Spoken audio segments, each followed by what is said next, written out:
This is Dario and I'm 20. I am at the FinTech Association's We Rise Accelerator program and had the unique opportunity to see Uzbekistan's Women in Tech and now to interview Jessica Jackley. Jessica, welcome.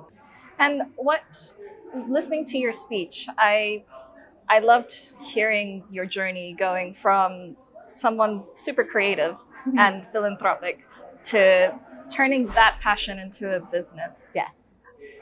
Can you tell me a bit about the challenges that you experienced throughout that? Way back, yes. So Kiva we did our pilot round of loans in 2004. My goodness. So 20 years ago. And then when the pilot round worked, we officially launched in 2005.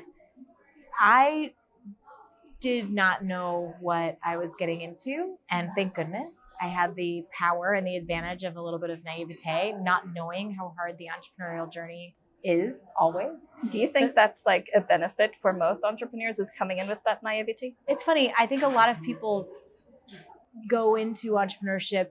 Nobody can know it. You can't know until you go through it. That's for sure. But I do meet a lot of people who say, I want to do that journey. I want to build something. And sometimes I'll meet folks that just want to build a venture. They don't know what the venture is yet. That's just what they want to do. I was the opposite. I knew I wanted to solve this particular problem and serve these particular people and go from there. I thought it would be a project, and then it grew into a venture. But I do think the first go around is inevitably humbling, and it's one of the reasons having not just the capital but a supportive community around you is super important. And that idea of community, I know Y Combinator is very good at not taking on solo entrepreneurs. They want it to be a group because they know how hard that struggle is. That's true, but they do make exceptions. I went through the program this last, 3 years ago, as a solo entrepreneur, but I had already started several things, and it's definitely rarer to do that. And I get it. I think I do better when I'm partnered up with somebody to have a co-founder or two. It takes a little bit of the weight off your shoulders. It does, and it also helps. It lets the best ideas win. It breaks you out of the potential to have blind spots or get too emotionally invested. You have reality checks. Yeah. And speaking of reality checks, how has Uzbekistan been for you? We are hours in, but it's great. It's been wonderful. We just landed today. Gosh, I don't even know what time it is. 12 hours ago, 14 hours ago. So the jet lag is hitting a little bit, but it's been lovely. Warm welcomes and just incredible people. And from your short time here, you had a discussion with some of the female entrepreneurs. Do you have any key takeaways from that? I am always encouraged when I get to spend time with entrepreneurs in any region, especially when for me, this is a new country to visit. And so to see and learn about what's next for Uzbekistan through the eyes of entrepreneurs, I think it's incredibly inspiring. And, entrepreneurs are the ones saying, here's what should happen. Here's what should be next. Here's what the future should hold. And so I feel like it's a perfect way and a real privilege to get to know this place and what is happening for this country. You mentioned about the microcrediting. Yes. And to me, it sounds a lot like kind of crowdfunding. Yeah. And what would you say is the difference between those two things and also then venture capital? Great question.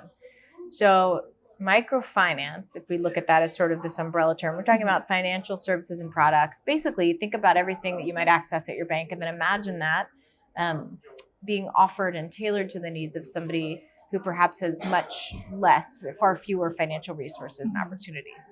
So the word micro is quite suitable.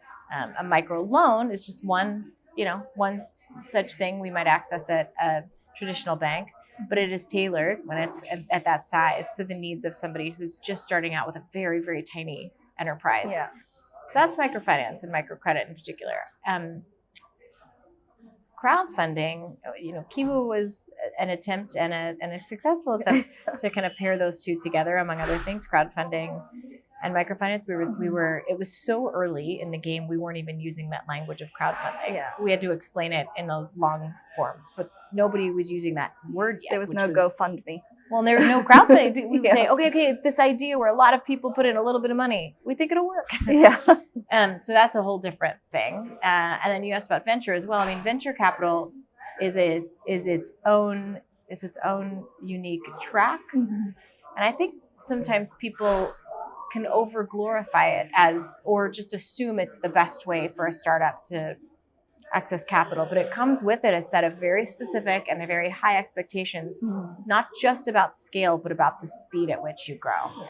So it is not look, I do venture. I have a fund. I believe in it, and I think it's amazing for when you have the right fit, but not all businesses, in fact, the vast majority of businesses will not and should not pursue that track because there are such specific, the bar is so high on the specific goals of your venture. And there are sacrifices too. There's less flexibility. You also give away, you sell, it's a wonderful partnership, but equity is given away. And so if having full ownership over your company is something that you want, then venture is not the way to go for you. No.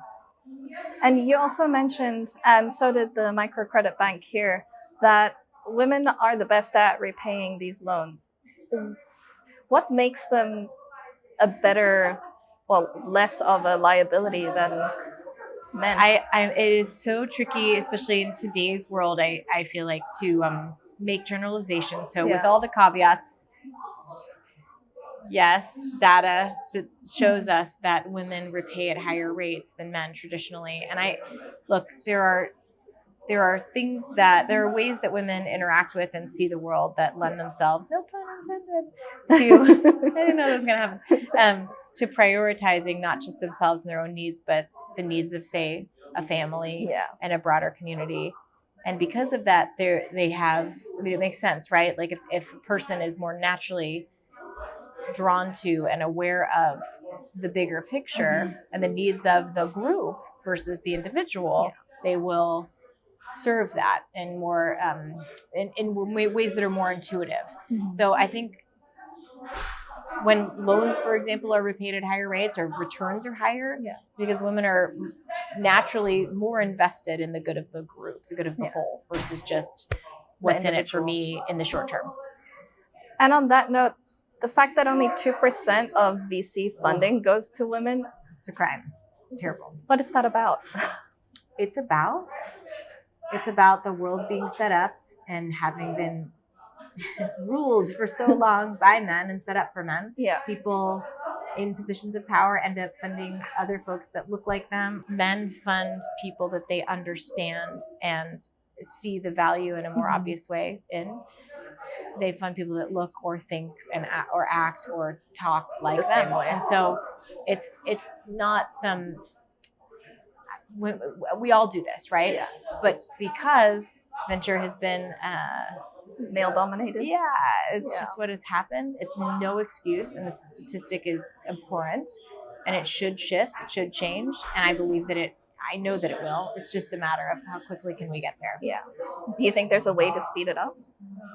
I mean, it's one of the reasons That's why you're here. It's one of the reasons, and it's one of the reasons I'm here, and one of the reasons that I run a fund, and I've been getting involved more and more in venture over the last decade. I have one last question. Yes. Do you have any advice for women or girls, particularly here in Uzbekistan, on when they want to pursue entrepreneurship or going into STEM or tech? They have the wind is at their back. They have every advantage in terms of the statistics, the data. What we know is that women will, when they can get there, they can be more successful. There are unique advantages and ways that women can succeed differently, and so it might be hard at the beginning to build up that confidence, but once there's escape velocity and women give themselves permission to take that swing and to get out there, they will have advantages that others don't, that men do not. And I think it's just really important. It's important for the world to have more startups that are dreamed up by women. We see the world differently, and we can make it better in ways that are better for everybody. Thank you so much. I really appreciate you taking the time. Thank you. It's such a pleasure to talk with you.